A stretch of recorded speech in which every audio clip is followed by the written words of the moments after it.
Muy buenas noches nuevamente y como siempre, antes de empezar con el primero de nuestros temas, presento a los camaradas que me acompañan esta noche. Vuelve a la mesa de comunistas un comunista de pura cepa, Gabriel Solano. ¿Cómo estás? Bienvenido, Gabriel. ¿Cómo están? Buenas noches. ¿Todo bien? Perfecto, más comunista que nunca. Eso, gracias por estar hoy. Sabemos que hoy no juega River, así que podemos charlar tranquilos. Hoy podemos hablar sin la presión de fútbol. Flojo, ¿eh? Disculpame que te lo diga, pero flojito. Mira, lo hablemos en otro momento. Ok, perfecto. Boca está peor, eso es lo que importa. Eso sí, Boca está peor. Sí, Eso no es importa cuándo digas esto, pero nos veremos en el Mundial de Clubes. Quiero saludar también y darle la bienvenida en su regreso a Comunistas al señor Raúl Timerman. Te extrañamos, Raúl. ¿Cómo estás? Buenas noches. ¿Qué tal, Juan? Buenas noches. Muchísimas gracias por haberme extrañado. Yo tuve oportunidad en compañía de un virus que me acompañó durante 2 días y medio de reflexionar seriamente sobre mi futuro. Este año cumplo 80 años y tengo que tomar una decisión importante en mi vida y creo que estoy muy cerca de tomarla, la decisión de presentarme de candidato a presidente. Ya lo venías diciendo, lo venías sugiriendo y yo creo que si no lo decidís vos, yo voy a activar un operativo clamor. Ah, bueno. Para que eso suceda, Raúl. Eso es interesante, Juan. Aparte, lo pensé seriamente por el tema de la edad, pero soy menor que Joe Biden. Eso es verdad. Bueno, no sé si es el mejor, sí, la mejor referencia que das, pero ok.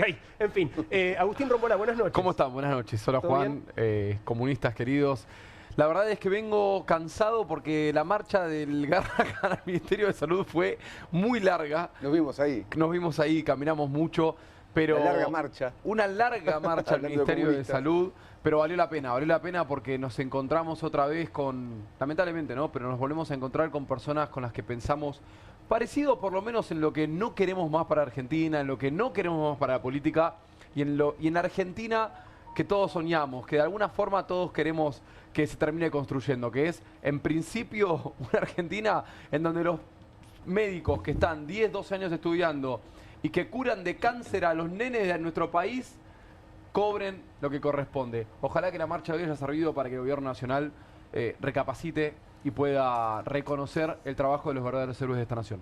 Ya vamos a estar entrándole en detalle ese tema, de hecho va a ser el primero de nuestros temas, pero antes de eso vamos a saludarla, la estabas viendo hasta hace minutos, pero a toda velocidad vino desde el estudio de Soy Casta hasta el estudio de Comunistas, Solana Camaño. Bienvenida, Solana, gracias por estar con nosotros. Gracias, Juan, buenas noches, qué honor. Aquí una casta devenida en comunista. Eso. Vieron que en esta época todo ocurre. Por supuesto. Así que muy contenta y ansiosa por hablar con ustedes. Muchas gracias. No es incompatible, ¿no? Se puede ser casta y comunista a la vez. Es verdad. Se puede ser todo, te digo, a la vez. Claro que sí. Bueno, el primero de nuestros temas está anunciado de algún modo y tiene que ver con la movilización de hoy de los trabajadores del Hospital Garrahan, que lamentablemente consiguió resultados exiguos. Concretaron una reunión con funcionarios del Ministerio de Salud, pero no obtuvieron propuestas de aumento salarial. El gobierno dictó la conciliación obligatoria por 15 días y tanto los residentes como los profesionales de planta acataron la medida, pero convocaron a una nueva asamblea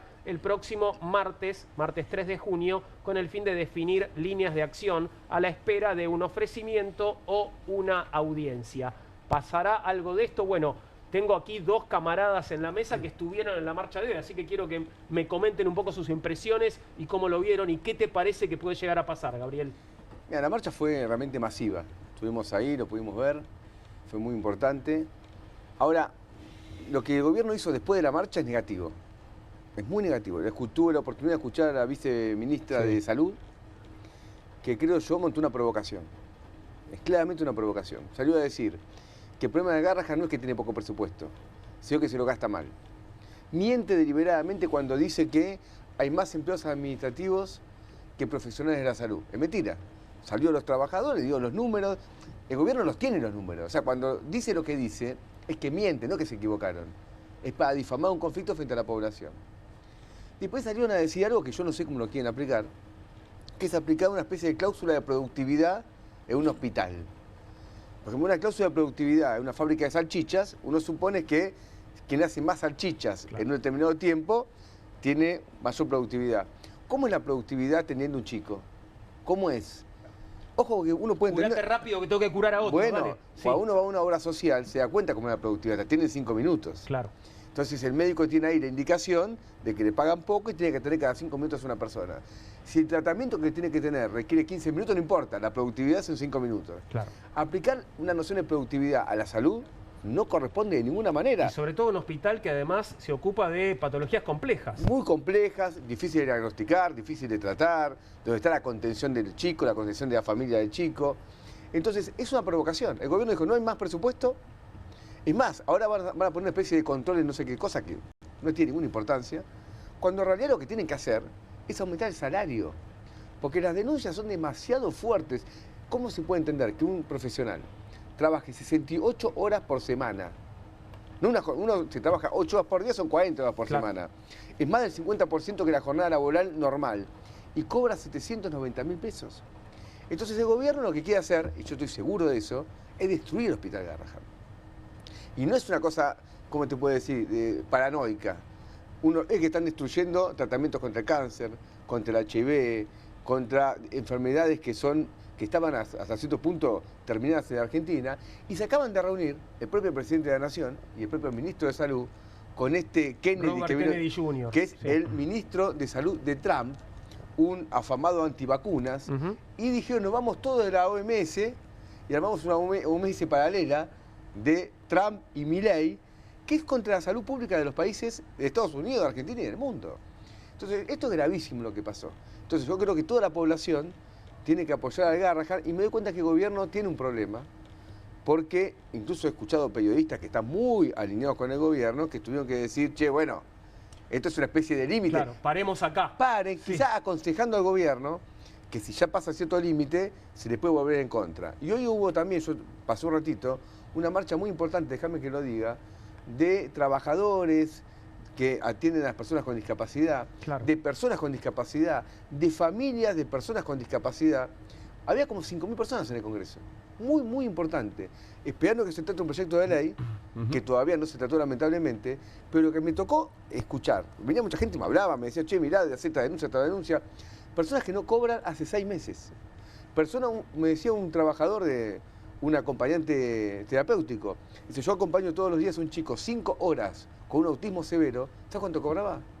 300.000 pesos. Le debían 3 meses. Y esto es generalizado. 300.000 pesos y además no te Sí. lo están Y pagando. no te lo pagan. Claro, sí. Entonces, vos te das cuenta, discapacidad, salud. Anteayer hubo una marcha de las universidades que están en la misma situación. Creo que es para sacar una conclusión general a dónde va el gobierno, ¿no? Sin duda, bueno, Sí. uno hace coherencia, ¿no? Si uno va atando cabos, uniendo todos los puntos, hace coherencia. Me encanta que hayas dicho y usado la palabra coherencia, porque si hay algo que es Cecilia Loxisano, que es la viceministra, es coherente. Es coherente con su miserabilidad, ¿no? Digo, es una miserable coherente porque tiene un sentido y una continuidad ideológica, programática, con su marido, Jorge Triaca, y con su suegro, Jorge Triaca, ministro del Menemato. Entonces, Cecilia Loxisano es una miserable coherente con su línea familiar. Cecilia Loxisano es una mujer que denuncia, por ejemplo, una viceministra, que denuncia que hay 953 empleados administrativos y solo 478 médicos de planta. Yo le preguntaría... Puso el foco en esto a Dorni también, ¿no? Bueno, pero Arne es un inútil consumado que todos sabemos que es un inútil y un inoperante. Pero me gustaría preguntarle a Cecilia Loxisano dónde ella o de qué manera pretende gestionar un hospital como el Garrahan sin personas que tomen muestras de sangre, sin profesionales bioquímicos, sin trámites administrativos que ordenen lo que los médicos hacen. Ella dice acá solamente hay que gastarla en los chicos y en los médicos. Como si fuera una tienda Sin de campaña administración. en el medio de la guerra, en donde los pibes caen y un médico los agarra y dice, curémoslo. Digo, no solamente es de mala persona, sino que además es profundamente inoperante, digo, a la miseria y al fascismo y al autoritarismo que emana este gobierno. Hay que tener en cuenta una gran arista, que es la estupidez y la inutilidad de este tipo de funcionarios. Viceministra Loxisano, ustedes están en el cargo hace 1 año y medio. Primero, ¿no detectó la cantidad de, como usted lo llama, ñoquis administrativos que existían? ¿No llevó adelante esa limpieza antes? Segundo, ¿de qué manera pretende gestionar un hospital como el Garrahan si no existen profesionales, por ejemplo, bioquímicos que figuran como personal administrativo? Y enfermeras, porque lo que me dicen desde Pero el Garrahan claro, es que son consideradas personal administrativo. exactamente, los médicos son aparte. Por eso Entonces, creo que lo que apunta... no saben gestionar. Pero acá hay algo bastante deliberado, que es buscar dividir a los trabajadores. Exactamente. Es una cosa deliberada, digamos. Esta gente no da puntada sin hilo. Entonces cuando dicen médicos, como vos y las enfermeras, ¿dónde entran? O los enfermeros, ¿dónde entran? El personal bioquímico, ¿dónde entra? El radiólogo, ¿dónde entra? El kinesiólogo, ¿dónde entra? El nutricionista, ¿dónde entra? Es decir, profesionales de la salud son muchísimos. Claro. Yo escuchaba hoy, incluso mostrando que estos números son totalmente falsos, que personal administrativo son 400 y pico. El secretario general de Interna de ATE, lo escuché, le respondía que si fuese cierto esto, tendría que haber pasado lo siguiente: bajo el gobierno de Milei haber tomado 500 trabajadores administrativos, cosa que no pasó. Entonces mienten completamente con los números que dan, quieren mostrar que el médico es distinto o tiene un privilegio sobre otros sectores profesionales, que no es así, cuando el hospital está unificado. Quieren dividir lo que se está unificando, porque todo el mundo sabe muy bien dentro de un hospital que el médico sin enfermera no puede atender a los chicos como corresponde, sin hacer la radiografía no se puede, sin la muestra de sangre, sin el nutricionista, sin el plano administrativo. En el plano administrativo, para que sepa la viceministra, recibe a las familias. En general, una familia que va al hospital Garrahan tiene una situación de vulnerabilidad en el sentido emocional también, por supuesto, porque tiene su hijo enfermo. Pero aparte, esto que está haciendo, entonces gente realmente muy maligna que están buscando dividir a los trabajadores cuando se unificó el hospital en un objetivo común, que se aumente el presupuesto y se aumente los salarios. Yo le digo a la viceministra, sí, ¿viviría ella con 790.000 pesos por mes trabajando 70 y pico de horas por semana? Debe laburar nada, se debe rascar todo el día, hace fortuna, y su familia, como la del ministro, son familias de la privatización de la salud argentina, claro, porque son dueños de clínicas privadas muy importantes, que si se destruye la salud pública, ¿qué pasa? Se beneficia. El que puede pagar, o hace un esfuerzo, aunque no pueda, y hace un esfuerzo para pagar, paga el Sanatorio Güemes, donde está Lugones. el ministro. Y el que no tiene nada, perdió. Entonces la destrucción de la salud pública... Lo que perdió, perdón, perdió la vida. La vida. Pero además, ¿se entiende? Sí. Sí, esto favorece al sector privado. hay una cuestión de sentido común a la hora de pensar la política. Digo, si el problema son los médicos administrativos, ¿por qué le recorta el salario a los médicos?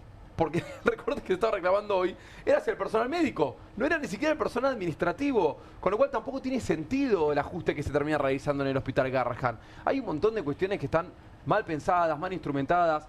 Yo sigo insistiendo con esto. En Argentina hay un caos planificado. Me gustó esto que dijiste vos, Gabriel.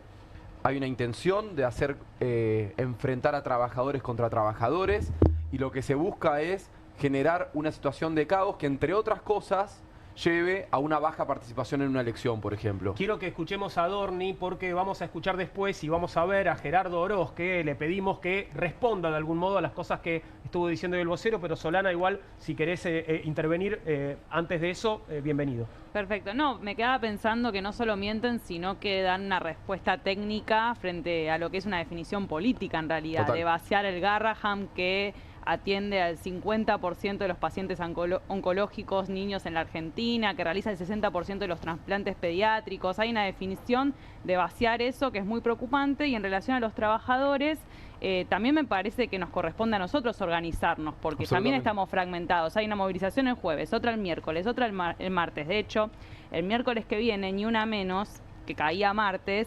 decidimos en asamblea pasarlo al miércoles para precisamente sumarnos a la marcha de los jubilados, y convocamos a todos, a personas con discapacidad, a los científicos desfinanciados, a todos los sectores que se ven perjudicados por las medidas de este gobierno, y me parece que eso es una hoja de ruta a continuar. Interesante el punto de disfrazar de cuestión técnica una decisión política, ¿no? Que es lo que estarían haciendo. Manuel Adorni, ¿qué decía con respecto al Garrahan hoy? Lo vemos. No es casual que el reclamo en el hospital se haga días antes de que se implementen el sistema biométrico de presentismo para romper privilegios. O sea, claramente el sistema biométrico trajo tal vez un agravamiento de este reclamo en virtud de que esta desproporción que yo te estoy marcando tal vez quede mucho más expuesta ante este nuevo sistema biométrico para controlar accesos y egresos, como tienen acá, digamos, como ustedes pueden ver acá que ocurre en Casa Rosada. Pero detrás de esto siempre ocurre que algún vivo quiere ganar o quiere mantener algún privilegio. El Garrahan no está desfinanciado, los recursos están, pero durante años se destinaron a inflar la planta administrativa. Hoy se está ordenando, por supuesto priorizando el servicio, y te repito, me parece que lo que tiene que quedar de esta explicación no es ni más ni menos que los recursos están, que están mal utilizados y que hay una desproporción absoluta entre el médico o el personal médico y el administrativo. Aquí es donde está la mentira de Adorni, ¿no? Esta desproporción de personal médico y personal administrativo tiene que ver con que se considera personal administrativo a buena parte de los profesionales de la salud que trabajan, los que no son médicos, ¿no? Por supuesto. Esto pasa en toda la ciudad de Buenos Aires, habíamos impulsado un proyecto de ley, usted lo comentaba, para que el personal de enfermería, que es masivo en la ciudad de Buenos Aires, no sea considerado administrativo, sino profesional de salud, porque son licenciados, estudian 5 años. Vienen rebotando. Y vienen rebotando. Pero acá es enfermeros, radiólogos, bioquímicos, o sea, son todas carreras que se estudian en la Facultad de Medicina, por ejemplo, de la UBA, que tiene muchísimas carreras, pero Adorni las busca ignorar. Entonces lo casual, acá lo que tiene lógica, es que Adorni es un provocador. Le pagan para provocar, y hoy están mintiendo deliberadamente. Ahora, yo no creo que la población le crea a Adorni, A mí me parece que lo del Garrahan es un tema que está movilizando mucho la sociedad, porque todo el mundo sabe que es el hospital pediátrico más importante de la Argentina. Y yo me pregunto lo siguiente, un gobierno que quiere cerrar el Garrahan. Sí, pero después baja la espuma, me parece que ese es el problema. Frente a este bombardeo mediático constante, que es una estrategia de gobierno, yo coincido con que generó mucha movilización y adhesiones, pero después ya en 2 semanas estamos discutiendo otro problema y los trabajadores y residentes de Garrahan siguen cobrando la miseria que cobran. Me parece que ese es parte del problema que tenemos desde la oposición.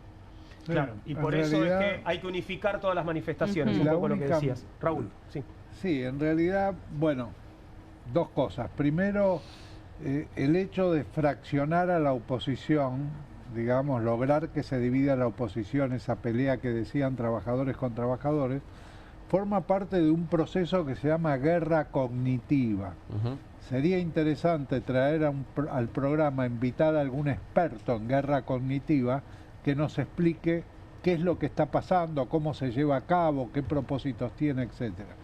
Lo segundo, cuando hablan de hay protestas de los jubilados, hay protestas de distintos sectores por distintos motivos, y en todas las protestas participan de algún modo trabajadores. Hoy en la protesta de Garrahan eran todos trabajadores. Hay algo que unifica a todos los trabajadores y a todos los sindicatos, que es la Central de Trabajadores, la CGT.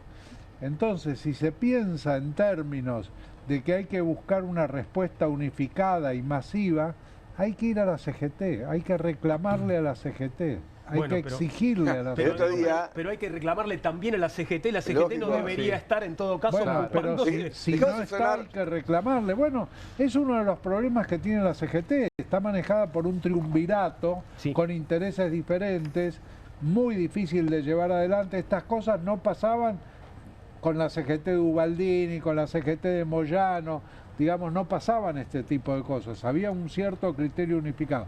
Ahora no solo hay varias CGTs, sino que la CGT está manejada por un triunvirato.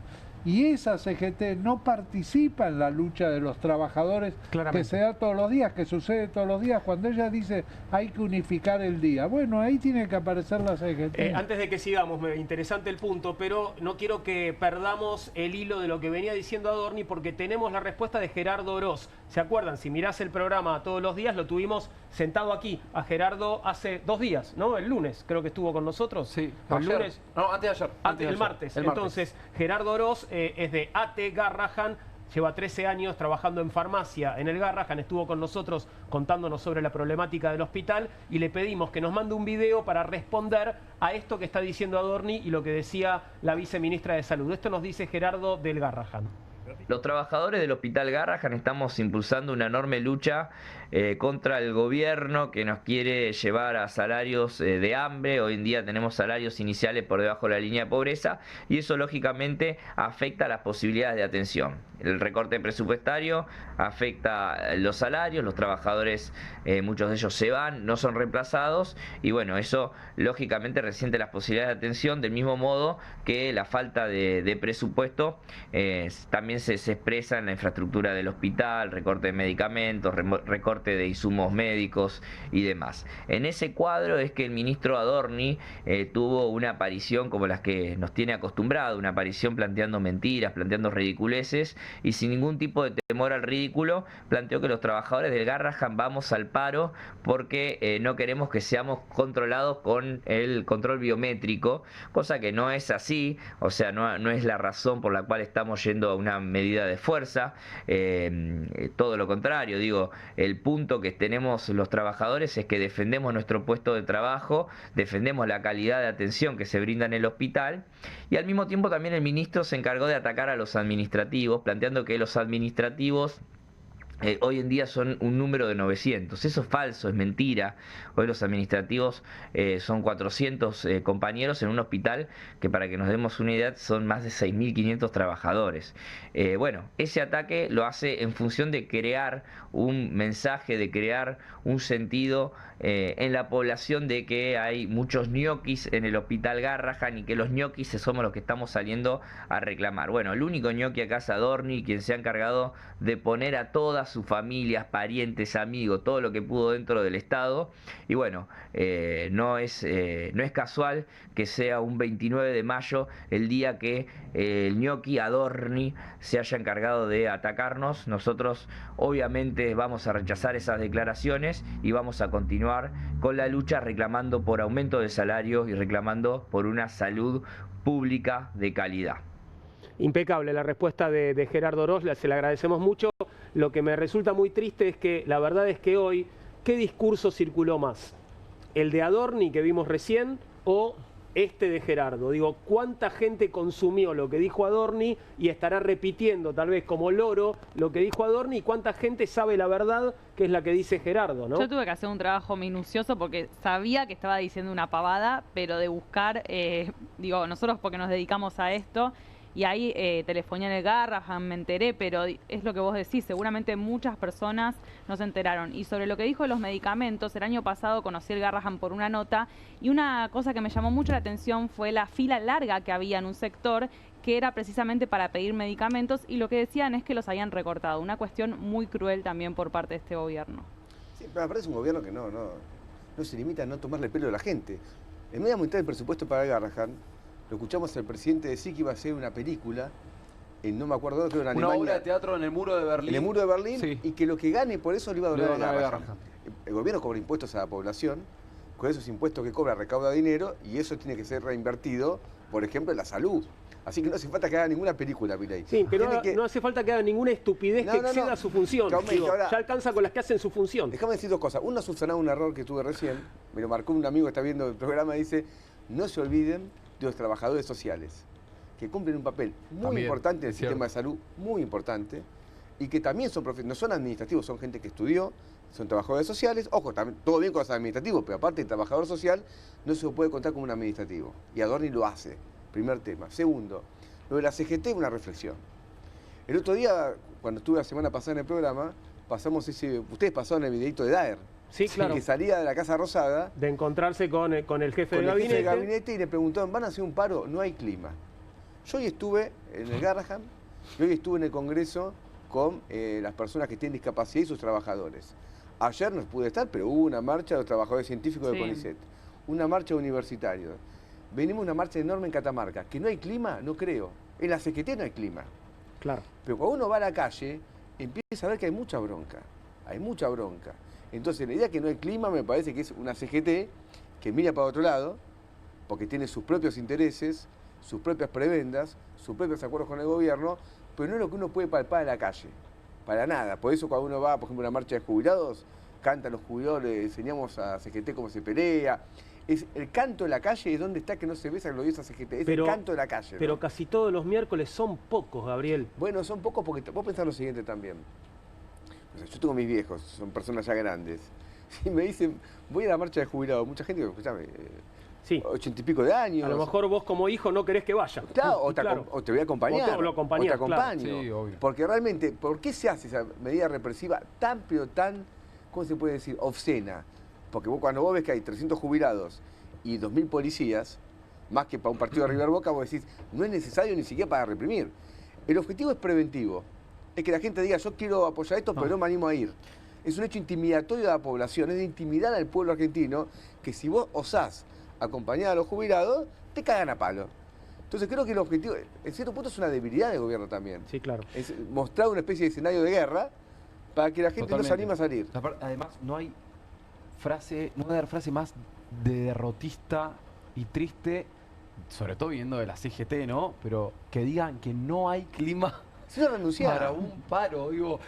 ¿Ustedes se imaginan en algún contexto? Podés intervenir en el clima también, ¿no? Claro. ¿Tenés ganas en un momento de hacer historia desde tu lado, desde donde puedas? ¿Se imaginan?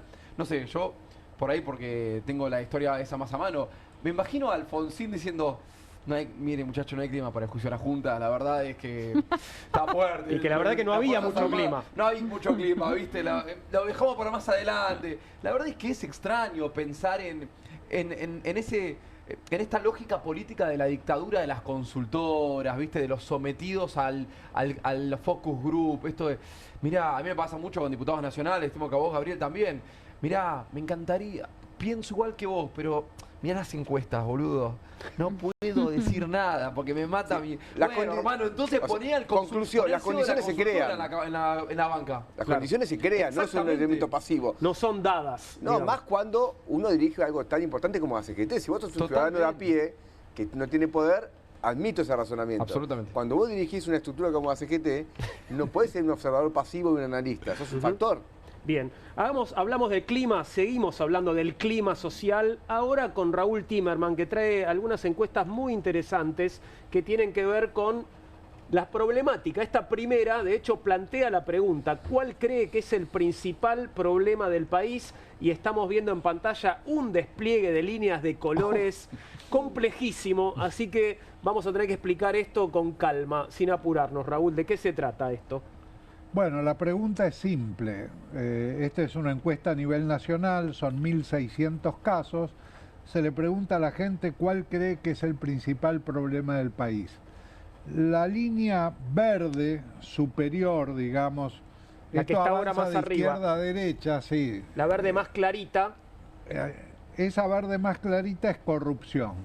Principal problema desde hace 5 meses en la República Argentina es identificado por los electores argentinos, estos son mayores de 16 años, la corrupción, 33,6%. Estoy viendo que empieza a trepar, Raúl, en noviembre del año pasado, ¿no? Así es. En noviembre del año pasado empieza una pasado- escalada. No sé qué pasó en noviembre del año pasado, si alguno se estaba acuerda. 24, pasó a 27,4, 32,1, 35,2, no.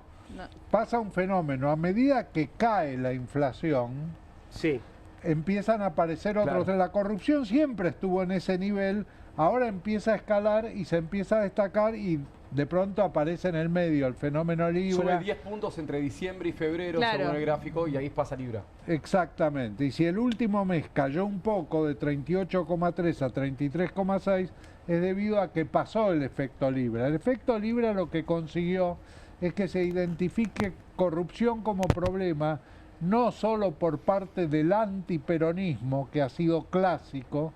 El peronismo no identifica pobreza como problema, bajos salarios como problema, inflación, sino que el peronismo con el caso Libra se sumó al tema de la corrupción. Y yo te diría que los temas que van para arriba en el último mes son pobreza Claro. y bajos salarios fundamentalmente. Ujú. Y ese es un tema, si la gente está en la calle hoy fue por bajos salarios. claro. Indudablemente. Así Bueno, es. ese es un tema que está escalando. ¿Qué es lo interesante y diferente de esta vez respecto a todas las veces que hicimos esta pregunta? Que es a continuación a los 540 casos que dijeron corrupción es el principal problema, a esos le hicimos la pregunta: ¿por qué eligió a la corrupción como principal problema del país? Raúl, perdón, ¿te puedo hacer una pregunta en esta placa que vemos? Sí. ¿La pregunta fue abierta? ¿La gente contestó lo que se le ocurría o fue en un set de posibles respuestas? De estas opciones que vemos. Se dan las opciones. Bien. Perfecto. Esta es una pregunta cerrada, Ok, digamos. pregunta cerrada. Se dan las Corrupción, opciones. pobreza, bajos salarios, inflación, educación, inseguridad, desocupación y tarifas. Esas Ese fueron es las el- opciones. Exactamente. Y estos fueron... Es las el orden respuestas, de importancia en las respuestas fue el que acabamos de dar, ¿no? Exactamente. Bueno, ahora vamos a esas 540 personas de las 1.600 que contestaron corrupción, principal problema, le preguntamos por qué eligió a la corrupción como principal problema del país. ¿Y qué hicimos? Conceptualizamos, agrupamos en 4 grupos las respuestas. Respuestas que tenían el mismo concepto considerado. El primer grupo que vamos a ver es gente que dice: los políticos y la justicia son corruptos. ¿Querés leer, Juan, alguna? La que se destaca es: está enquistada en la política y derrama en la población. Un hombre adulto de Córdoba no recuerda qué votó en el 2023. Está bien, prefirió olvidarlo. Es interesante esto de que, bueno, que la política tiene como una especie de efecto de derrame de corrupción sobre la población, que es como una escuelita de corrupción que nos enseñan a todos cómo ser corruptos o nos dan el ejemplo, el modelo, Bueno, algo así. Es lo que la gente visualiza. Cuando la gente durante el gobierno de Alberto Fernández visualizaba la foto de Olivos, visualizaba el vacunatorio VIP, lo que veía era la política ofreciendo un espectáculo de corrupción. Sí, claro. Entonces yo Era voy a tratar de evidente. conseguir la vacuna como pueda también, sería más o menos la idea. O algo así. Exactamente, o la vacuna o lo que sea, Claro. digamos. Bueno, algunos detalles de otras respuestas podemos ver por ahí, porque aquí estamos en el foco de quienes señalaron que eligieron a la corrupción como principal problema del país porque los políticos y la justicia son corruptos. Un hombre adulto que votó a Milei en el conurbano que dice no hay justicia, otro hombre adulto del interior de la provincia de Buenos Aires que votó a Massa, es decir, votó al otro candidato de los dos que llegaron al final, que piensa más o menos lo mismo, el Poder Judicial es lo más corrupto. Un Porque hombre el adulto, Poder sí. Judicial está corrupto junto con los políticos. Hombre Río Negro votó a Bullrich. Ujú. O sea, es independientemente de ¿De a quién ha votaste? votado. Claro. Y acá aparece el otro tema, el tema de que vos buscás la solución de los problemas a través del voto y encontrás que el voto no te da la solución de los problemas. Es uno de los problemas por qué la gente ha dejado de ir a votar. Eso es para una charla en particular. Pero ya tenemos, bueno, un primer grupo de respuestas que es los políticos y la justicia son corruptos. Exactamente. Vienen más. El segundo grupo, son 4 en total. El segundo grupo, el gobierno es corrupto. Esto ya se centraliza en el gobierno. Tenemos un gobierno corrupto, nada cambió. Mujer adulta, Córdoba votó Bullrich. Pero es interesante que aparece gente que votó a Milei, porque Milei y sus secuaces tienen el oro argentino y la plata del FMI. Mujer adulta, Cava, votó Milei. Esa mujer, ahora en las legislativas, ¿qué interés puede tener en ir a votar? Claro, ¿a quién puede interesarle votar? Si ya fue a votar a Milei, ya se decepcionó con Milei, ¿no? Así es. Porque está destruyendo todo. Este gobierno es lo peor. Mujer adulta, interior de la provincia de Buenos Aires, votó Bullrich. Perdón, pienso también en esto, los votantes de Bullrich que ahora están diciendo el gobierno es corrupto, el gobierno que su candidata integra, por otro lado, ¿no? Porque Sí, claro. votaron Sí, a bueno, una persona pero, que es ministra los de que este votaron gobierno. a Milei, más candidato que ese no había. No, claro, es verdad, pero voy a los que votaron por Bullrich, ¿no? Que Sí. están señalando esto. En general el votante de Bullrich es un votante, es votante del PRO o de Juntos por el Cambio. Hay una parte del radicalismo que también votó a Bullrich, una parte de la coalición cívica, y cuando se junta Bullrich con el gobierno no se lleva totalmente todos los votos del PRO. El voto del PRO en este momento de Juntos por el Cambio es el más fraccionado de todos. Está en todas partes. Y porque es el que más Ahora, migraciones tuvo, una ¿no? cosa de También. la respuesta que veo, Sí, capaz que ahora aparecen, faltan como corruptos los empresarios. Y esto es muy importante, porque cuando el gobierno hace un hecho de corrupción, por ejemplo, cobra una coima... Hay una contraparte. Hay una contraparte. Sí. Esa contraparte es importante ponerla de manifiesto. Un gobierno hace, hoy por ejemplo, a ver, yo sospecho sobre lo que hizo hacer Caputo. Colocar deuda al 30% anual en pesos cuando el dólar está planchado, a eso sospecho, porque es un gobierno, Caputo en particular, que tiene tanta relación con los grupos de inversión y todo, que, déjame pensar mal, alguien que aumentó 2000% su patrimonio en un año, eso no hay récord en el mundo, es un capo, el tipo se va a ofender mismo. mucho, se va a ofender mucho. Caputo... Le está faltando el respeto. Eso. Sí, no, alguien tiene que investigarlo. Rectificate ya mismo. Alguien tiene que investigarlo si no tiene que ir en cana, porque, a ver, 2000% de un año, colocás deuda que puede llegar a ser al 30% en dólares, no se gana en ninguno de los 200 países del planeta. No, para nada. Entonces, los empresarios no están acá, por lo menos no están hasta ahora, y me parece que es clave, porque el gobierno, ¿cómo vive Milei esto? Milei y sus empresarios son víctimas. Le piden coimas y cuando la pagan, es víctima. Ahora, hay un cuaderno de corrupción que estaban todos los principales empresarios de Argentina, todos, ¿eh? Sí. Y después apoyan a los candidatos que son de honestidad. Quieren ficha limpia. Si hay ficha limpia, van todos en cana. Ahora lo que pasa es que la gente no vota a los empresarios, Claro, vota a los lógico. políticos. Pero hay una relación... no percibe la corrupción en ese rubro, digamos. No la percibe. Percibe más en aquellos que deberían solucionar sus problemas y no los solucionan. Y es razonable que así sea. Es decir, es razonable que perciban corrupción en la justicia si tienen que ser sometidos a la justicia y la justicia no hay justicia. Bueno, pero en el caso del Estado y del gobierno, a mí me parece importante como ir a las bases de cuál es la arquitectura institucional que promueve la corrupción en el Estado, incluso entre dirigentes de terceras, cuartas filas, porque si no seguimos hablando de nombres propios y no hablamos de una tendencia que se agudizó desde los 90, y me estoy refiriendo a los mecanismos de control y de auditoría, hasta que no revisemos eso vamos a seguir girando en falso, teniendo las mismas discusiones con la población también sobre la corrupción, ¿no? Hablando de la causa de tal o de fulano mengano, es más estructural el problema. Sí. Lo que vos decís es cierto, pero ten en cuenta una cosa, aquí yo no estoy opinando cuando muestro esto, lo que estoy haciendo ya sé. es describiendo la opinión pública. Tratando de entender lo que piensa la gente. Exactamente, porque estoy tratando de entender por qué fue tan poca gente a votar. Sí, de hecho, entonces, estoy uniendo el hecho de estar defraudado con la democracia, el hecho de no tener confianza en el sistema electoral y el hecho de pensar que son todos corruptos, y entonces, ¿por qué voy a ir a votar? Sí, lo que yo digo es que estaría bueno con la opinión pública incluso dar este debate. Me parece igual súper lejano como también pensar el rol de los empresarios en cuanto a qué piensa la gente, digo. Es como es ir un paso más allá incluso, pero bueno, aunque sean los medios de comunicación, abordarlo. Ahora, yo te digo... El tema empresario nada más, para mostrar un carácter de clase, y no meter toda la misma bolsa, es decir, la idea es que la sociedad es corrupta porque un tipo, yo no sé, lo paró, hay un agente de tránsito y quiso zafar de algo, no lo pondría en el mismo nivel que algo que es un robo sistemático del presupuesto público, que pasa cuando se compran medicamentos por el Estado, con la obra pública, y esos que Milei denunciaba, están todos con Milei hoy. Sí, todos pero apoyan a Milei, la corrupción del Estado es posible. Vos me decís los empresarios, pero eso existe porque el Estado acepta eso. Porque es el Estado de los empresarios. El funcionario lógico. Bien. Hay una relación muy estrecha. Bueno, sigamos para tener el panorama completo, ¿no es cierto?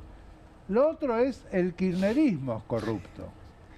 O sea, este gobierno es corrupto, el kirchnerismo es corrupto. Bueno, pero no gobierna el kirchnerismo ahora. No entonces... importa, pero se presenta a elecciones. Claro, claro. Entonces, y acá estamos hablando de electores. Sí. De gente que va a votar, digamos, gente que piensa que la corrupción es el principal problema del país.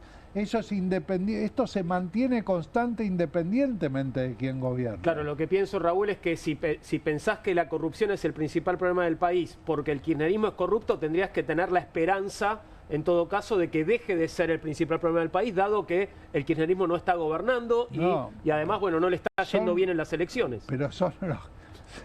Justamente, acá lo que tenés es un escenario. Bien. El escenario se complementa con todos los políticos y la justicia son corruptos, este gobierno es corrupto, el kirchnerismo es corrupto. Ese es el escenario, no es Me gusta. Cada uno piensa en función de cómo le va en la feria, de su ideología, de su manera Raúl, de pensar. me gusta que una de las frases que destacás, la señora recuerda la condena del expresidente, pero no se acuerda quién votó en 2023. Tenemos una expresidenta condenada, eso dice todo. ¿A quién votaste? No sé, no me acuerdo. Tenemos una expresidenta condenada. Seguro que a Cristina no. Sí, no creo, ¿no? Claro. Bueno, acá nombra a los de izquierda también, un hombre de intermedia, Santa Fe votó Milei, dice la mayoría de los políticos, sobre todo peronistas, kirchneristas y de izquierda, avalan a los corruptos. No Venimos sé de qué- 16 años de gobierno lleno de corrupción que están a la vista de todo por los hoteles. Bueno, el kirchnerismo cayó en la volada también. Vemos a la última, que es la que finalmente cierra, y que la gente dice, no salió ficha limpia. Es decir, cuando se va a discutir Claro. algo que quiere dejar la corrupción de lado, se ponen todos de acuerdo de alguna manera para que no salga. Los 3 votos de los penatos. ¿No? Bueno, acá, digamos, acá participó el PRO, participó Milei, participó el peronismo, todos. Nunca hubo un político destacado que esté de acuerdo con ficha limpia. No te digo de palabra, te digo de hecho, De acto, crear las claro. condiciones para que se vote ficha limpia. Entonces, el tema es este. Este es uno de los motivos. Nos interesaba saber, es más, Sheila Wilker, de 3.0, sigue trabajando sobre este tema y ahora va a hacer focus group con gente de la ciudad de Buenos Aires que votó a Milei en la general, que votó a Bullrich en la general por separado, por supuesto, que votó a Massa en la general y que no fue a votar en la última legislativa. Pero tiene los antecedentes de haber estudiado durante algunos meses el tema de la democracia y el Estado, la gente defraudada, el tema del sistema electoral, falta de confianza, el tema institucional y el hecho de que la corrupción ubica a la política al frente y lo hace 1 de cada 3 ciudadanos. No es que hay un 5%, Claro. es 1 de cada 3 que ubica la corrupción. Algo está pasando en la sociedad argentina. No digo que toda la sociedad sea corrupta. Todo esto es parcial, se refiere 33,6, elige la corrupción, otros eligen la pobreza, otros eligen los bajos salarios, digamos, pero bueno, esta vez estudiamos este tema, el de la corrupción. Yo creo que es un tema que habría que encarar, que la política tendría que encarar, pero debería empezar un paso antes, que es saber cuál es la opinión pública, porque hay algo fantástico, que es en general la oposición a este gobierno no se interesa por conocer qué piensa la opinión pública. Este gobierno es, después del gobierno de Mauricio Macri, con Marcos Peña a la cabeza, el gobierno que más se interesa por conocer el estado de la opinión pública. Pero ¿y por qué la oposición no, Raúl? Digo, porque es una herramienta valiosa. ¿Cómo? Sí, pero hay un problema de soberbia, no sé por qué. La verdad, no lo sé. Lo he discutido varias veces. Te dicen sí, pero no, yo ya sé. ¿No se interesa o no se interesa tanto como el gobierno? No se interesa de hecho. Claro, O genuinamente, de porque palabra puede paradójicamente tenemos un montón de dirigentes en canales de stream discutiendo, Claro. bueno, ¿por qué no nos eligen más? ¿Por qué votan a Milei? Exactamente. Sacando un montón de conclusiones, pero siempre desde su propia racionalidad, sin escuchar al votante. Ujú. Sin ir a ver qué es lo que se está moviendo ahí. Siempre las Efectivamente. interpretaciones desde los propios marcos de la militancia o de la trayectoria política, en el caso del peronismo, por ejemplo. Y a mí eso es algo que me preocupa mucho y que lo veo como por momentos como eso, muy, muy paradójico y hasta me causa gracia, debo decirlo, todo este tiempo. Bueno, ¿por qué no nos votan? ¿Qué será? 1 año y medio llevamos. Sí. Digo, no Ahora, tenemos un dirigente político en la mesa, ¿no? Que yo creo que, bueno, sos particular porque tengo la sensación que el termómetro, digo, no lo tenés que buscar en las encuestas porque estás mucho en la calle y estás mucho con la gente que se expresa y se manifiesta. Pero en particular, digo, sos de revisar encuestas, de chequear la opinión pública, como Raúl está diciendo. Somos una fuerza, como no somos corruptos, tenemos poca plata. Claro. Las encuestas salen dinero. Bueno, puedes ver las encuestas de otros. Sí, sí, todo Ok. lo que llega lo vemos. Y habitualmente a la izquierda se la critica justamente por una virtud. Así es. A ver, cuando te dicen, ustedes no son corruptos, te están diciendo, ustedes no tienen voluntad de poder. Claro. Muchas veces se nos cuestiona que nuestra honestidad le pone un signo igual, que nada que ver, que como no tenemos voluntad de poder porque somos honestos. Y si vos que llegas al poder te hay que meter la mano en la mierda, hablando mal y pronto, Te dicen eso. Sí. Y después, cuando la gente, los que meten la mano en la mierda, nos llevan a este país con 50% de pobreza. Nosotros tenemos voluntad de poder, por supuesto, pero no llegar al poder para hacer lo que hacen, lo que han gobernado, y te llevan un Garrahan destruido, una universidad desfinanciada, un conurbano que se inunda cuando llueve. Eso es lo que ya vimos. Entonces también, yo soy crítico de los votantes. Déjame decir algo, yo no hago demagogia con el votante. Asumo la responsabilidad que tenemos como fuerza política de dónde hemos llegado y lo que nos falta, pero también le decimos al votante, ojo, miremos un poquito por qué hemos llegado hasta donde llegamos, porque algo no ha funcionado hasta el momento. Si uno ve que tenemos un país, insisto, con el 50% de pobres, una cosa estructural, crisis educativa, crisis sanitaria, la mitad de la fuerza de trabajo fuera de un mercado laboral formal, jubilados casi a niveles de indigencia, no vamos a seguir votando lo mismo. Porque si no es difícil que pasen... Bueno, pero si hacemos eso, va a ser difícil que tengamos un resultado distinto, porque en principio los mismos van a ser los mismos de antes, representan los mismos intereses que antes. Y eso yo lo digo abiertamente, sin miedo a que alguien me diga, bueno, vos podés criticar a... Sí, también puedo. Me pueden criticar a mí, yo también puedo criticar a otro. Solano, déjame decir algo, respecto a lo que vos dijiste. Bueno, en particular vos sos un hombre que sí se interesa por la opinión pública porque está en la calle, está en el territorio. Esa es la opinión pública de un sector. Bien. Del sector que está en la calle y que está en el territorio, y que no es el sector mayoritario en el país. Si fuera el sector mayoritario del país, tomaría el poder. No es mayoritario. El hecho es que hay que saber, si vos querés transformar la realidad, que es la función del político, y dejar que voten a Milei y voten otra cosa, primer cosa que necesitas saber es por qué votan a Milei. Totalmente. Necesitas saber qué opina ese, el que no opina como vos, el que tiene otra opinión. Y segundo, cuáles son sus aspiraciones. Y ver si vos, dentro de tu construcción, está la posibilidad de ofrecer una solución a las aspiraciones que la mayoría tiene, que son salir de la pobreza, que son conseguir trabajo, que son tener salud, tener educación. Bien, ¿por qué votan a Milei? ¿Por qué votan eso? Si no sabés eso, es muy difícil ofrecer algo.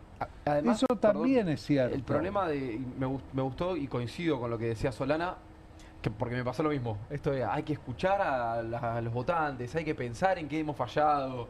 Yo creo que lo que pasa mucho es que los dirigentes suelen forzar la realidad a su explicación. Exacto. En vez de hacer una visión de la realidad. También el problema muchas veces pasa es que si vos haces una visión crítica y descarnadamente sincera de esa realidad, probablemente te deje afuera.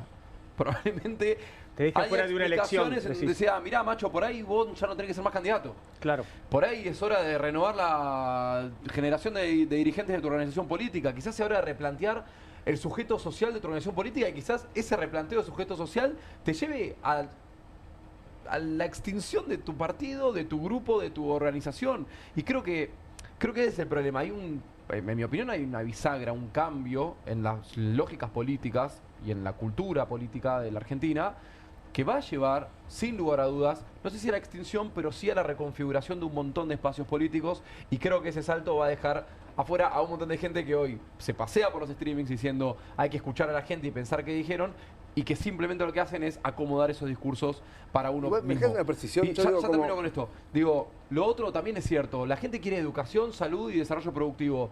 Pero esas son las consignas de Miss Universo. Digo, todos queremos la paz mundial. El problema es cómo llegamos a eso, con qué sectores sociales lo vamos a lograr y con qué camino programático podemos llegar de una mejor manera, o para más gente, o para menos gente, o para lo que cada uno crea que le convenga. Me parece que en esas distinciones está la gracia de hacer política, y que muy pocos, y acá sí lo rescató Milei, y también a la izquierda, muy pocos están dispuestos a plantear y a transitar esa tensión y esa contradicción con distintos espacios. No, es una precisión metodológica como para mí hay que abordar la realidad. Esta información es un dato imprescindible. Un dato imprescindible. Pero en política hay que pelear por los intereses que uno tiene. Así es. Porque yo escucho a mucha gente que dice hay que escuchar a la sociedad. Me voy con Milei. Entonces, renuncia. Por ejemplo, yo lo escuché a los dirigentes del PRO, que no tienen ningún problema en soportar todo tipo de humillaciones, incluso humillaciones públicas que no te dan la mano en la Catedral de Buenos Aires el 25 de mayo. Pues para la población está con Milei, lo hemos escuchado. Yo creo que en realidad no es que van porque la población está con Milei. Ellos están buscando cómo conseguir un cargo y zafar de este momento en medio de buscarse un trabajo honesto. ¿Está? Claro. Entonces, en política vale también el que pelea, incluso en momentos en los cuales el viento no va todo a tu favor. Totalmente. Los de grandes acuerdo. dirigentes políticos, Hay que estar preparado políticas, para perder. sí, porque perdiendo construís tu futuro claro. y tu triunfo de verdad. Si vos adoptás la política de otro y llegaste a un gobierno, vos no gobernás, vos tendrás un cargo, seas ministro, viceministro, subsecretario, tendrás un auto que te dan oficial, pero en realidad tu política no prosperó. Entonces yo defiendo también, y más en esta coyuntura, donde veo tantos oportunistas que se dan vuelta de un día para el otro, Burrich uno va diciendo, las ideas de Milei son nefastas, otro día está con Milei. Sí. Todo el mundo se acomoda bajo el sol, y les digo a todos los oportunistas que cuidado, capaz que cuando todo el mundo logró que se acomodaba, no se acomodó nada, porque empieza el declive de Milei. Es decir, están todos buscando el carguito, y quizá cuando Milei le da el carguito, capaz que no le va a poder cumplir el acuerdo que tiene. Entonces, un abrazo a Rodrigo Loredo le mandamos. Bueno, por ejemplo. Todas las noches. No, pero yo los considero a esa gente que razona de ese modo en el nivel más bajo de la política. Sin duda. En el más bajo de la política. No están peleando por nada, no tienen principios. Es así, yo recuerdo, Rombolano se acuerda porque no había nacido todavía, pero yo me acuerdo cuando Alfonsín era minoría en el radicalismo y Balbín manejaba el radicalismo y Alfonsín peleaba en minoría en las convenciones y se paraba al fondo y discutía y qué sé yo, y le era todo muy difícil hasta que logró, digamos, imponer su ideología dentro del radicalismo. También recuerdo situaciones de gente que llegó muy alto en el radicalismo, por ejemplo, a tener una imagen positiva de 55 puntos. Martín Lustó llegó a tener, tiene 17 puntos de imagen positiva. También hay gente... Bueno, el radicalismo en general también lo destruye también su camino. En un determinado momento, pudo haber sido jefe de gobierno de la ciudad de Buenos Aires. Hace muy poco, ¿no? En un momento elige ser embajador en Estados Unidos Mauricio Macri, después renuncia a ser embajador, vuelve. Digamos, da la impresión que no da su confianza carrera eso. No da confianza. Vamos a hacer una pequeña pausa, pero vamos a seguir hablando de corrupción en instantes porque vamos a hablar de la causa Libra. Agustín Rombolá tiene novedades, creo que metió un gol. ¿Metiste un gol? Un golazo. Okay. Yo no, digo, el doctor Nicolás Osuz, Martín Romeo. Es un gol del equipo. Es un gol del equipo, me pongo el cassette. Y vamos a hablar también sobre la espantosa manipulación del símbolo Maradona que hace el gobierno y sus bufones. Esto dentro de un ratito nada más, una pausita muy breve y seguimos con Comunistas.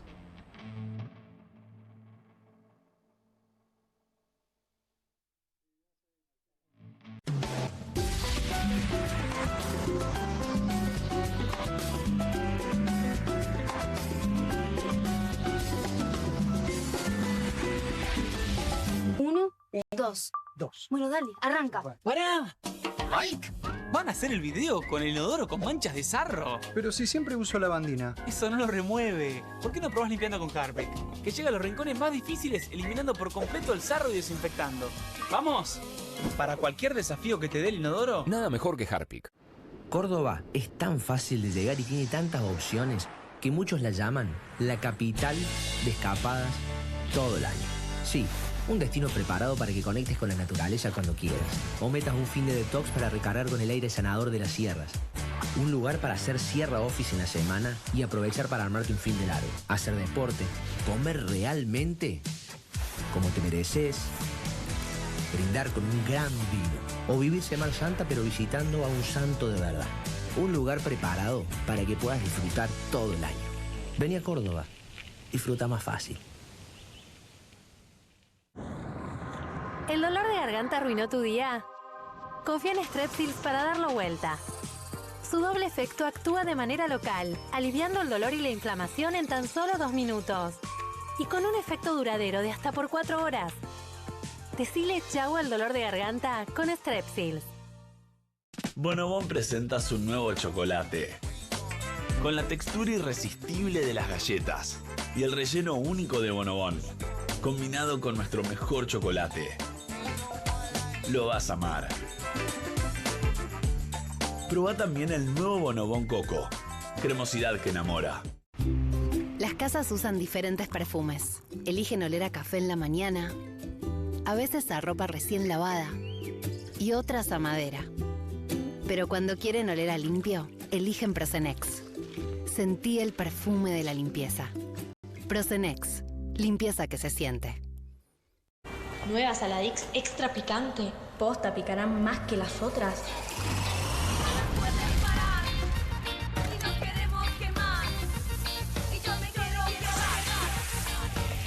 Porque tus ganas de picante son imposibles de apagar. Nueva Saladix extra picante. Con movimientos circulares. Tu rutina de skincare te debe traer muchos seguidores, pero este baño te los quita. Pero si yo ya limpié mi inodoro con Harpic. Sí, pero te falta el resto de las superficies. Necesitas el Harpic Baños. El rojo, que saca manchas difíciles, desinfecta y deja impecable tu baño. Para cualquier desafío que te dé el baño, nada mejor que Harpic. ¿Te sentís con poca energía? ¿Te despertás cansado y te cuesta moverte durante el día? ¿Te gustaría verte y sentirte más joven? Ahora podés con el nuevo Hurricane Juicer. La forma más rápida, fácil y saludable de obtener jugo fresco en segundos. Solo poné la fruta y con un solo toque la acción giratoria de alta potencia de Hurricane hace jugo 100% fresco, lleno de vitaminas, minerales y nutrientes. Súper compacto, ocupa el espacio de una taza de café en tu mesada. El secreto, el cono de extracción de alta potencia de Hurricane que gira 500 revoluciones por minuto. Así que no importa qué fruta sea, obtenés jugo 100% puro. Olvídate de exprimir y colar, con Hurricane es fácil. Solo agrega la fruta y presiona. Ahora podés tener limonada fresca en segundos o jugo de manzana casero para la familia. Tomar jugo cada día nos da la energía que precisamos. También es ideal para aderezos riquísimos, marinadas, cócteles y más. Es apto para lavavajillas y se guarda muy fácil. Solo agrega la fruta, presiona y listo. Los jugos naturales más ricos en segundos. Podés obtener tu Hurricane Juicer a un increíble precio de presentación llamando ahora. Escanea el QR, ingresa a nuestra página web o llama al teléfono en pantalla. No demores más. Con el nuevo Hurricane Juicer, la forma más rápida, fácil y saludable de obtener jugo fresco en segundos. Descubrí los productos más novedosos y exclusivos en tvcompras.com. No pierdas tiempo. Aprovecha esta oferta y obtén este fantástico producto de TV Compras. ¡Llama ya!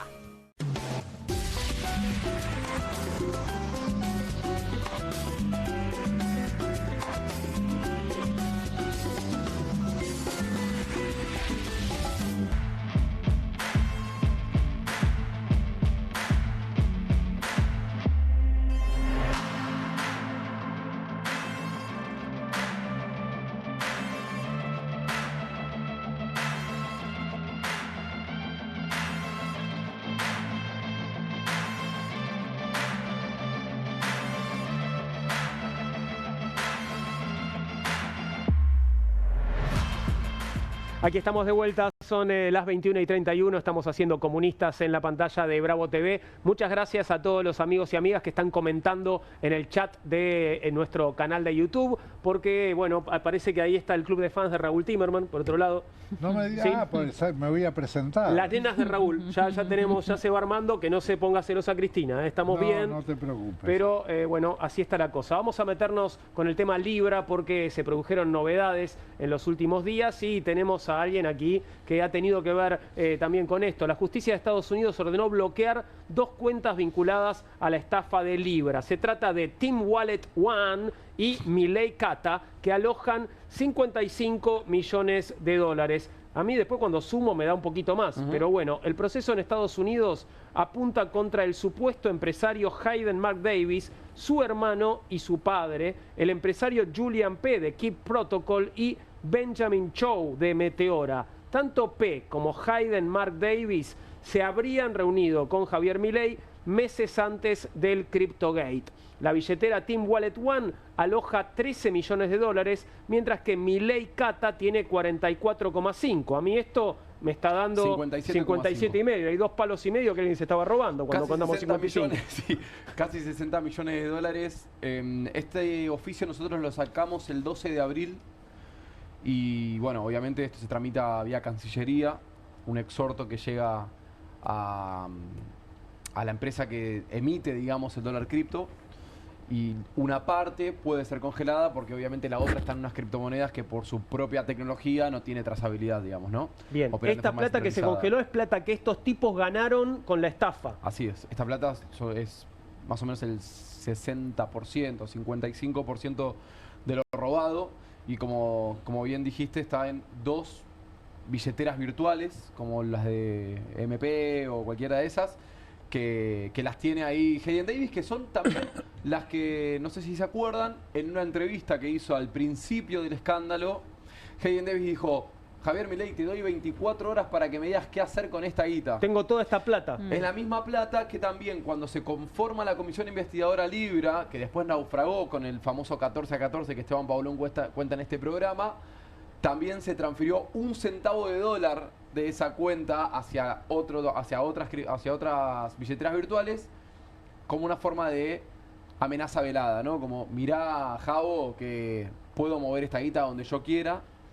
¿Vos decís que Davis está amenazando al presidente? Yo lo que digo es que a partir de ahora nosotros conseguimos el primer objetivo, que es definir y congelar las criptomonedas que podían ser congeladas, que son estos 57 millones de dólares.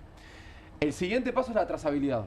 Ahora hay que ver cuál es el caminito de huellas, como Hansel y Gretel, que nos lleve a quienes invirtieron en esas cuentas que, como bien contamos muchas veces, se fondearon, compraron la Libra antes de que salga el anuncio de Milei.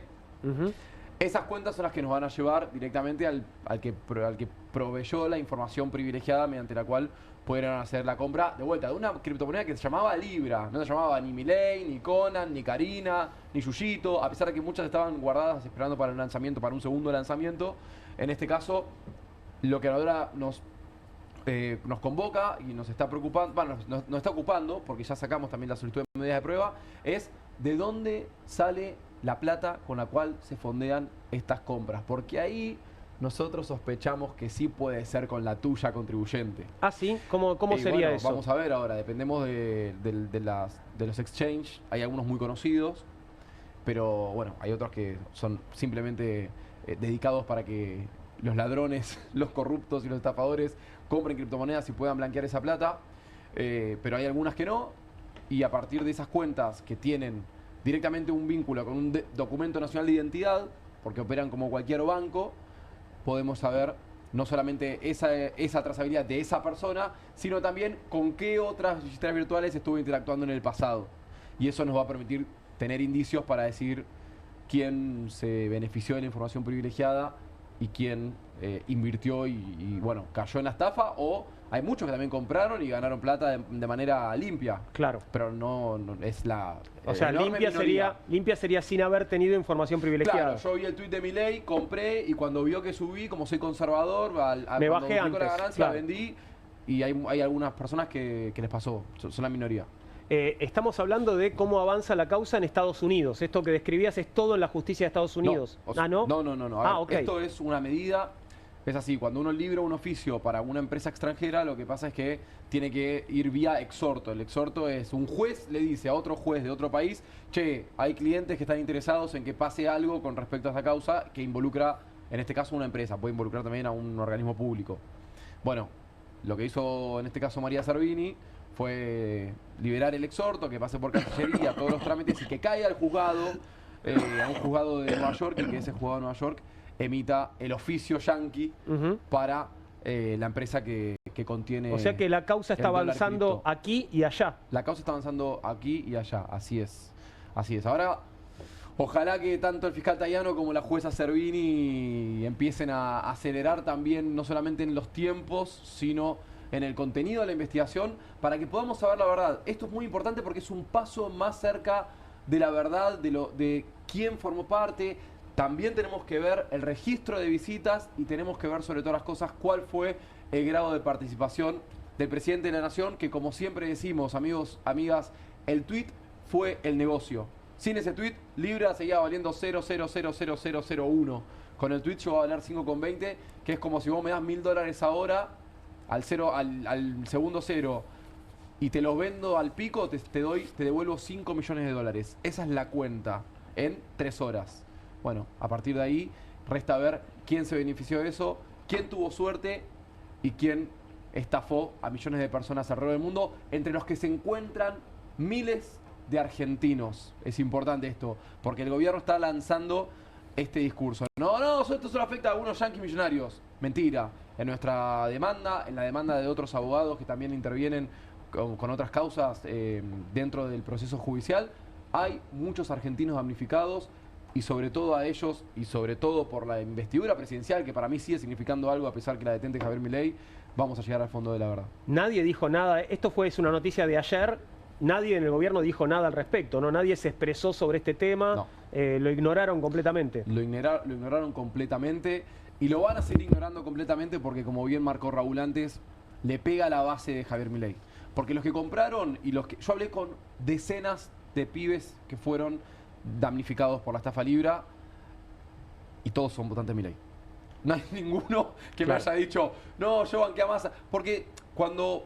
A ver, si a mí Milei dice, che, afuera hay sol, yo salgo con paraguas y piloto. Claro, pero si lo votaste, tal vez le crees. Viste el tuit de Milei y dije, viste, el presidente de la libertad va a creer que yo me haga millonario, entonces voy a invertir ahí. Bueno, eventualmente le robaron mucha plata a mucha gente y como te digo, esto afecta directamente a su base electoral y por ende va a tener la total indiferencia en términos comunicacionales hasta que se haga el ruido suficiente para poder hasta que aclarar esto. Me quedo un poco escéptico. Me gusta que la pelees, pero el año pasado y este año se habrán allanado 100 comedores populares en Argentina. 100. Donde hay gente que no tiene para comer. Sí. No se allanó el despacho presidencial. No, claro. No se incautó en los celulares de Karina y de Milei, sus computadoras. Entonces, todo eso permite destruir pruebas. Está claro. Es decir, el tratamiento que se hizo con la gente más pobre de Argentina, con allanamientos, insisto, en todo el país más de 100. Gente que no tiene para comer. Y el tratamiento, que yo entiendo privilegiado de un gobierno, que nadie lo allana, no pasa nada. Ahora, mañana Milei le va mal, capaz que se activa la causa. Claro. Pero no he visto, mientras eso no suceda, me parece bien que hay que pelearla. Sí. Pero soy un poco más escéptico de la justicia argentina. Sobre todas las cosas porque viste que en términos discursivos, digo, para el votante de Milei que nos pueda estar mirando, las universidades son un curro, los hospitales son un curro, los médicos son un curro, los empleados administrativos son un curro. Pero Libra no. Libra no es un curro. No. Es el único que no es un curro. Digo, de ninguna manera. 100 palos en horas, no hay corrupción en Argentina. Yacyretá es un poroto al lado de... Absolutamente, son varios Yacyretá. Vamos a entrar en el último de nuestros temas de esta noche y tiene que ver con una de las cosas de las que más se ha hablado en esta semana, el juicio sobre la muerte de Diego Armando Maradona, que finalmente hoy, tras más de 2 meses de debate y más de 40 testigos, fue declarado nulo. La decisión fue tomada por los jueces Maximiliano Savarino y Verónica Di Tomaso, quienes quedaron a cargo de un tribunal incompleto tras la recusación de la magistrada Julieta McIntosh, que protagonizaba un documental del caso sin consentimiento de las partes. La resolución fue escuchada por los 7 imputados y los familiares de Diego en una sala tan tensionada como conmocionada por el repentino final del proceso. Muy frustrante, me imagino, esto para todos los que efectivamente querían que se llegara a algún tipo de resolución que le diera justicia a Diego y a su familia, ¿no? Una locura, lamentablemente. Yo no quiero ni imaginarme el dolor que debe transitar la familia de tener que afrontar otra vez todo el proceso en el que vean lo que hicieron y sobre todo lo que no hicieron con Diego. La verdad me causa mucho dolor y ojalá que la jueza pague, ¿no? Más allá que acá en la justicia no pasa nunca nada. Sí, una revictimización total y con respecto a la jueza me resulta muy sorpresivo, tal vez peco de ingenua, imaginarme cómo vas a hacer eso sin pensar que no va a haber costos. O tal vez como son parte de la justicia piensan que no van a tener costos, pero era evidente. O que no se van a dar cuenta, ¿no? Claro. Era evidente que iba a saltar. Digo, si fueron a filmar un día que estaba cerrado el tribunal, eso lo vio otra gente. También... Sí, en un momento iba a salir a la serie. Claro, además. Bueno. Claro. ¿Y cómo salió a la luz esto? Bueno, eso es una buena pregunta, yo no lo tengo claro.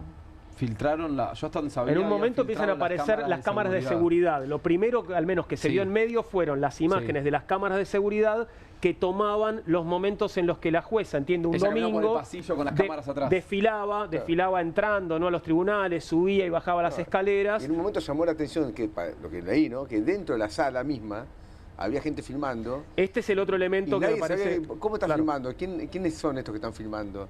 llamó la atención un hecho que no era Claro, algo normal. que estaba expresamente prohibido desde el primer día, Claro. ¿no? Pero hablabas, Solana, de la revictimización de la familia, Sí. ¿no? Y del dolor que pueden estar atravesando. Decías, Agustín, yo creo que para un dolor extra podríamos sumar algo que pasó hoy en redes sociales, que empieza en realidad en televisión, y es lo que voy a contarte. Y estás viendo a Verónica Ojeda, la expareja de Diego y madre de uno de sus hijos, deslizó este miércoles en una entrevista con Eduardo Feynman que Diego podría haber tenido simpatía por el presidente Javier Milei. Tengo mis dudas, no sé, dijo, y abrió la puerta a que podría haber existido un entendimiento entre ambos. Luego de esto, el influencer libertario Gordo Dan subió un afiche de campaña con Diego Maradona junto a Javier Milei, y esto provocó la furia en redes sociales de Dalma. Ahora te lo voy a contar y lo vamos a ver. Primero veamos el momento, vamos a ver primero a Burlando hablando de la nulidad del juicio. ¿Podemos verlo a Burlando, por favor?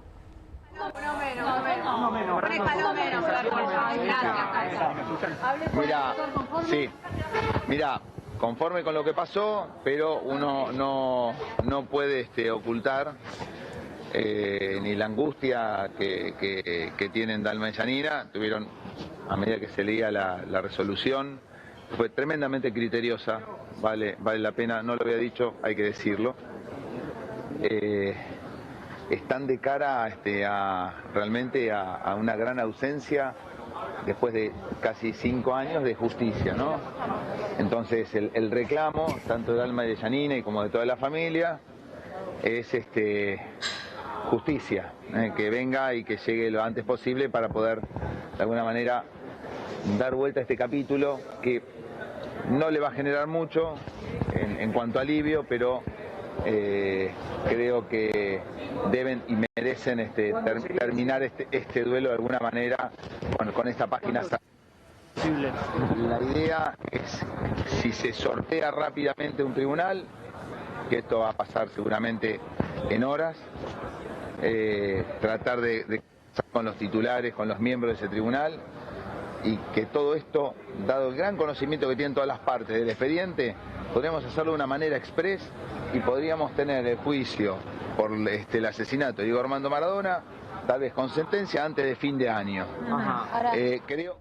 Bueno, habrá que ver si esto resulta finalmente así, ¿no? Si los tiempos se dan, como dice Burlando, hay que ver, ¿no? Tenemos a Hanna Maradona, también una de las hijas de Diego, que expresaba su bronca después de que se conociera la nulidad del juicio. Veamos a Hanna, por favor. A ver, preguntale si quiere un nuevo juicio. Preguntale vos, Javi.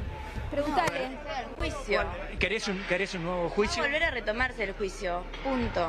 ¿Va a volver a retomarse? Obvio que sí. ¿Tenés idea cuándo? ¿Qué pensás? No lo sé, nadie sabe. ¿Querés en la justicia, Hanna, todavía? Permiso.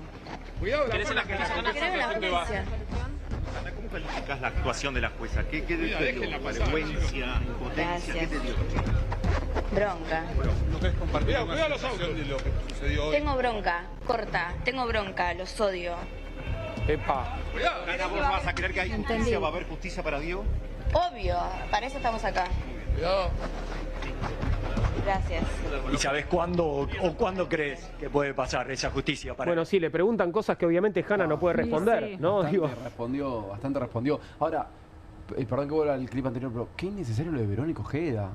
No, es que ahora lo vamos a ver. Espera un poquito porque vamos a ese tema. No, me refiero a Verónica, dijo con el... Sí, espéralo. Perdón. Es lo que vamos a ver a continuación. Verónica Ojeda dialogando con Eduardo Feynman sobre su hijo y especulando sobre cuál sería la posición política hoy de Diego Armando Maradona. Míralo.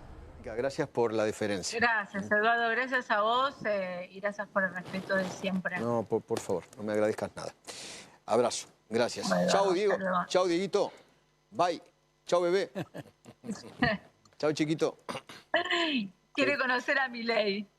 Es fanático de Milei. ¿Quiere conocer a Milei? Bueno, Milei, alguien le va a contar. Claro. Que Dieguito, ¿en serio? ¿Fanático de Milei? Fanático, aunque vos no lo creas, hay un Maradona que es fanático de Milei, sí. En la motosierra y demás. Mirá vos. Sí. Mirá vos. Sí. si su padre viviera no lo podría creer, ¿no? A ver, yo siempre digo lo mismo, Nico. Digo, a ver, vos lo conociste mucho a Diego, Eduardo, y yo no sé si le hubiese gustado o no a Milei. No sé, tengo dudas. Tenés dudas, está bien. Tengo dudas porque acordate que Diego era guerrillero, o sea, le gustaba pelear y estar y enfrentar a las personas y no sé, tengo dudas, o sea, ahora me van a decir de todos lados, no me importa, pero... La reina. Y bueno, un poco sí, la verdad es que uno piensa que es innecesario, ¿no? Que la mamá de un hijo de Diego Armando Maradona, Verónica Ojeda, haga estas declaraciones cuando, bueno, su expareja no está entre nosotros y no puede decir cuál es su posición. Pero me parece que aún más violento es lo que hizo el llamado Gordo Dan en redes sociales, porque después de ver este diálogo que se produjo en televisión, pone lo que estás viendo en su cuenta de X. Maradona es Milei. Obviamente lo que llega de inmediato es la reacción de Dalma Maradona, la hija mayor de Diego. ¿Qué haces? Sacá eso ya.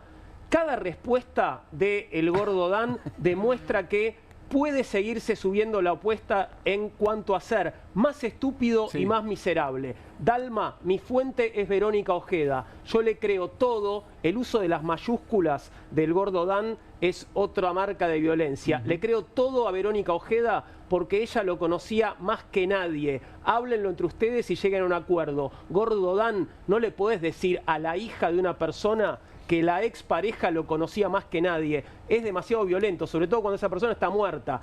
Dalma le contesta, vos lo que haces es usar la imagen de mi papá políticamente, aprovechándote que no está. Yo no tengo nada que hablar ni llegar a un acuerdo con nadie. Lo que vos haces está mal y lo sabés, siempre. Y esta respuesta... es un imbécil, este pibe es un imbécil. Bueno, ¿cuánto te debo?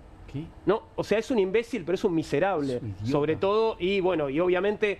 tiene una incapacidad enorme para ponerse en el lugar del otro. Me parece que este es el tema, ¿no? Digo, ponete en el lugar de una mujer que está asistiendo al juicio por la muerte de su padre. ¿Cómo le vas a decir una cosa así? Es importante remarcar que el imbécil del Gordo Dan, el idiota del Gordo Dan, el descerebrado del Gordo Dan, cobra de la nuestra para hacer estas estupideces. Además. Cobra de la guita que no se le pagan a los médicos del Garrahan. Cobra de la guita que le sacamos a los jubilados para que el imbécil... el descerebrado del Gordo Dan tenga un canal de streaming. Después otro día hacemos informe de lavado de dinero. Pero que tenga un canal de streaming para criticar al ídolo más grande de la República Argentina. Dalma, sí, no es criticarlo, es tratar de usar el símbolo, digamos, políticamente, ¿no? Lo que está diciendo Dalma. La calma de Dalma Maradona igual, ¿no? Porque le siguió contestando como si este pibe fuera un ser humano. Y la verdad es que es un subhumano este pibe. Nadie puede especular lo que hubiese hecho Maradona porque la gente cambia de opinión, no sabemos. Por supuesto, digo, pero, Maradona tenía contradicciones como las tenemos todos. Pero sí sabemos que Maradona decía que no banca a los jubilados es un cagón. Discúlpame, ¿lo querés ver? Por las dudas, por si te olvidaste, Gordo Dan, lo que decía Maradona, ¿lo podemos ver, por favor? Por chicos, ¿Cómo no lo voy a defender? Si nosotros tenemos que ser muy cagones para no defender a los jubilados. ¿Me entendés? ¿Por qué no enojaste, Diego? Porque el estúpido este me dice que yo no grito por los jubilados. Pero ¿cómo no me voy a enojar, viejo? Nosotros pero a muerte estoy con los jubilados, ¿me entendés? Porque lo que le hacen es una vergüenza. Maradona igualmente, ellos intentaron caminar al lado suyo. Bueno, ahí estaba, lo que estaba empezando a citar Gabriel, lo teníamos preparado. Por eso, Maradona estaba con los jubilados. ¿Vos sabés que Maradona hubiese estado arrodillado frente a Inglaterra como está ahora Milei? Digo, sabemos lo que hizo. Lo que hubiese hecho ahora no sabemos porque la gente cambia. Sabemos lo que hizo. De acuerdo a su trayectoria, esto es una porquería de alguien que tiene labura en la Casa Rosada. El tipo está en la Casa Rosada. A ver, ¿entendés? Está en la Casa Rosada, tiene hay todo un búnker de gente que cobra un salario del Estado, esto que no le pagan a la enfermera de Garrahan, al médico de Garrahan, para estar provocando, en este caso, a la hija de Maradona. Sí, y ejerce mucha influencia sobre muchos jóvenes. Yo trabajo con ellos en escuela secundaria y el Gordo Dan para muchos es un ídolo, que creo que eso es lo más preocupante. Es un imbécil. Que no queda en él, que se ramifica. Y con respecto al Diego, creo que no sabemos qué hubiese dicho, pero yo de algo estoy segura y es que le hubiese inventado un gran apodo a Milei. Con esa creatividad que tenía él, sin dudas, apodo que todavía no tenemos, pero bueno, sin dudas también yo creo que crítico por esta impronta que vos marcabas, digo, de defender siempre al menos las causas populares. Bueno, nuestra solidaridad con las hijas de Diego y bueno, también con Dieguito, que es un nene y tiene derecho igual a fascinarse con lo que quiera. Sí. Gracias, camaradas, por haber compartido la mesa esta noche. Gracias, Solana, por haber venido. Gracias. Gabriel. Y ahora, en instantes, ya comienza QR en la pantalla de Bravo TV.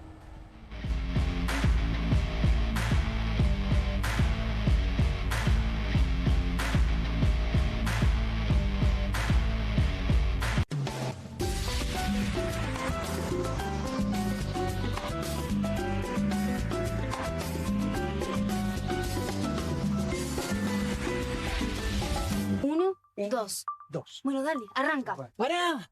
¡Mike!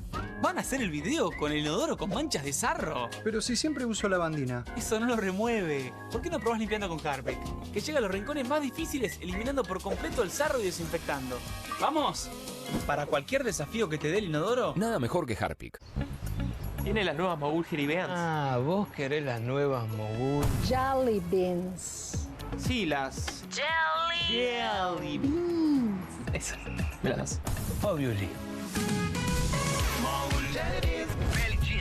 Nuevas Mogul Jelly Beans. Pedilas como quieras, pero probalas.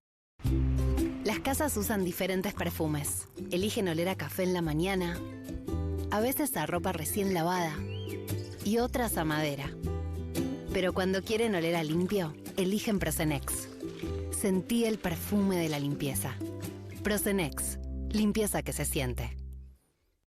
Nueva Saladix extra picante. Posta, picarán más que las otras.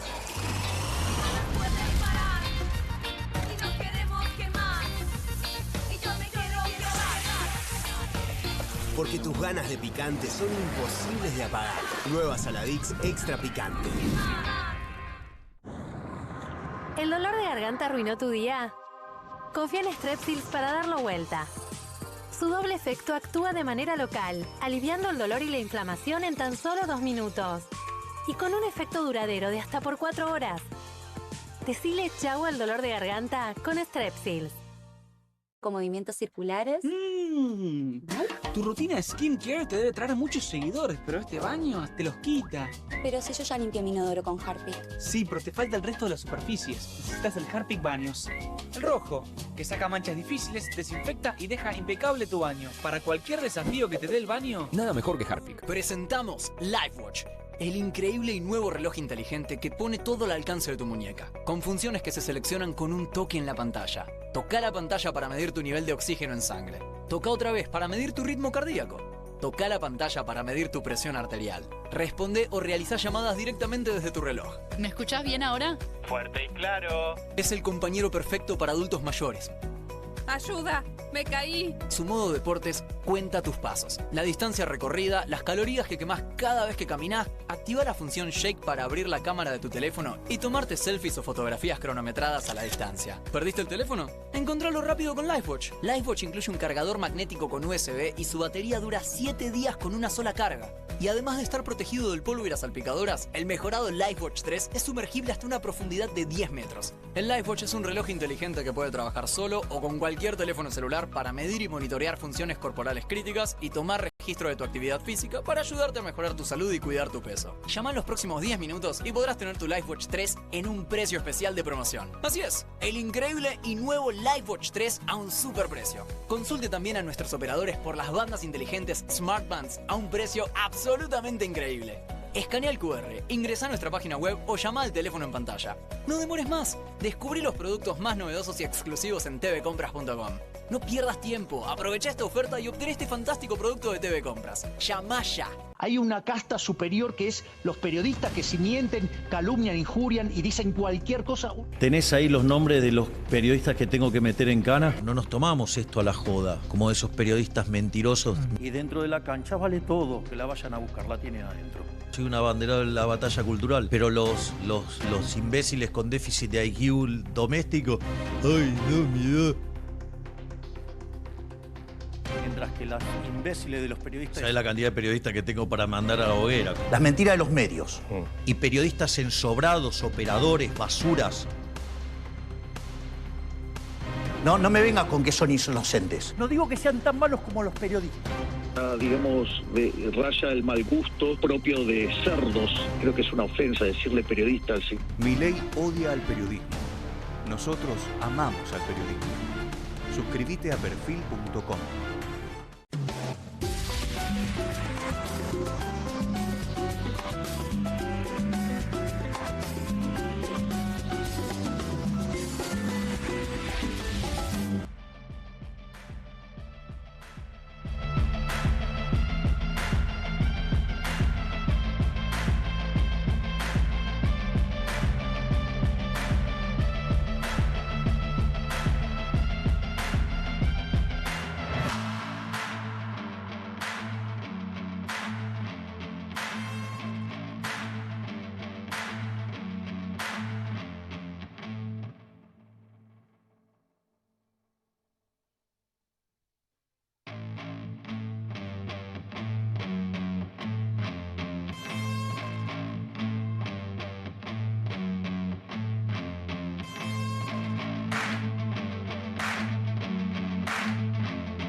Acaban de dar las 10 de la noche, momento en el que tiene que comenzar QR en la pantalla de Bravo TV. Ya está listo Pablo Caruso, todo su equipo también. ¿Cómo estás, Pablo? Buenas noches. Hola, Juan. Buenas noches. Buen jueves para vos. Gracias, buen fin igualmente. de jueves. Ya cierre de jueves, ¿no? Eso, ya terminando. Bueno, 2 horas por delante de QR. Tenés de todo hoy, ¿no? Sí, la verdad es que hoy vamos a seguir repasando los distintos conflictos que se van manifestando. Pero déjame decirte, Juan, me quedé perturbado por toda la cronología. No había visto todo el material respecto de la discusión de una de las hijas de Maradona con Daniel Parisini, el personaje Gordo Dan ahí en las redes.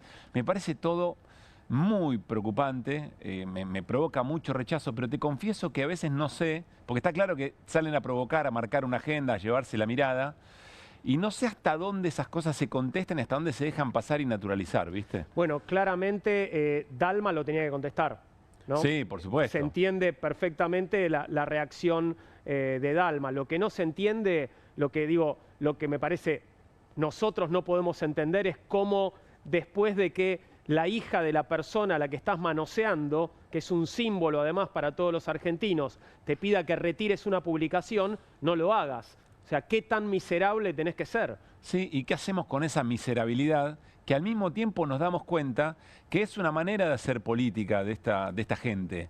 Entonces, ¿hasta dónde caemos en la trampa y hasta dónde necesitamos poner un freno o tratar de construir un freno desde los lugares que humildemente habitamos, Juan, ¿no? Está claro, sí, claro que no depende de nosotros exclusivamente, ni mucho menos. ¿Cómo se hace? Sí, yo no tengo la respuesta para eso. ¿Cómo se construye un freno para que esto no pase más? Porque la verdad es que ignorarlos en algún momento se intentó, ¿no? Creo que quienes hubo gente que se fue de las redes, sí. Hubo gente que probó con el bloqueo masivo, pero nada de eso funcionó. Sí, efectivamente. Me quedo pensando, también es una pregunta que se hace la política, ¿no? ¿Cómo frenamos esto? Sí. Quizá van de la mano las respuestas. No es una respuesta exclusiva para las agendas mediáticas, sino también para todas las cosas que van ocurriendo. Sí. Pero me parece que es una pregunta urgente porque el diagnóstico está, Juan, ¿no? Sin duda. Y bueno, por otro lado, sabemos cómo es esto, ¿no? La rueda gira. Sí. En algún momento te toca estar abajo después de haber estado arriba. ¿Y qué va a pasar cuando le toque ese momento? Digo, ¿van a haber juntado tanta como para irse muy lejos y no cruzarse con nadie? ¿O se van a cruzar? ¿Sabes de qué tengo certeza, Juan? Que cuando ese momento llegue, vos y yo, en un nosotros mucho más general, vamos a estar a la altura de la circunstancia. No dejaremos de ser quienes somos y seguiremos haciendo lo que creemos que tenemos que hacer, éticamente, humanamente. No nos vamos a convertir en otra cosa por estar en otro momento. De eso no tengo dudas y me parece que por ahí empieza la semilla de la respuesta de nuestra esperanza. Pero ojalá que así sea. Bueno, estás confiando mucho, digo, agradezco que confíes en mí, digo, confías en vos también. Sí. Ojalá que estemos a la altura. Eso es